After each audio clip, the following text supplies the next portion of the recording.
அப்பா அம்மாவுக்கு ஒரே பையன். +2 முடிச்சிட்டான். அடுத்து என்ன படிக்க வைக்கிறதுன்னு தெரியலை. மனோதத்துவ டாக்டர்கிட்ட போய் கேட்போம் பையனை இப்படின்ட்டு அழைச்சிட்டு போனாங்க. பையனை வெளில வச்சுட்டு டாக்டரை போய் பார்த்தாங்க. விவரத்தை சொன்னாங்க. அடுத்து படிக்க வைக்கணும், அவனுடைய நிலைமை எந்த மாதிரி இருக்குது, எதை பற்றி படிக்கணும்னு ஆசைப்பட்றான், நீங்கள் கொஞ்சம் சொல்லணும் அப்படின்னா. இது பெரிய மேட்ரு இல்லை, நான் கண்டுபிடிச்சி சொல்லிடுறேன். அந்த உடனே நர்ஸை கூப்பிட்டார்.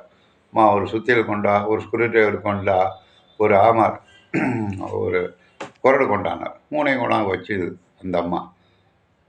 என்ன டாக்டர் இப்படி சொல்கிறீங்கன்னா, ஒன்றும் இல்லை, குரடை பிடிச்சான்னா மெக்கானிக்கல் இன்ஜினியர், ஸ்க்ரூ டிரைவர் பிடிச்சா எலக்ட்ரிக்கல் இன்ஜினியர், சுத்தியலை பிடிச்சான்னா சிவில் இன்ஜினியர், ஈஸியாக கண்டுபிடிக்கணுனார்.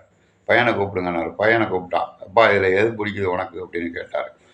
அவன் நர்ஸை பிடிக்குன்னு கட்டி பிடிச்சிட்டான். அவ்வளோதான், பரவாயில்லம்மா உங்கள் பையனை டாக்டருக்கு படிக்க வைங்க அப்படின்ட்டார். இது தென்கட்சி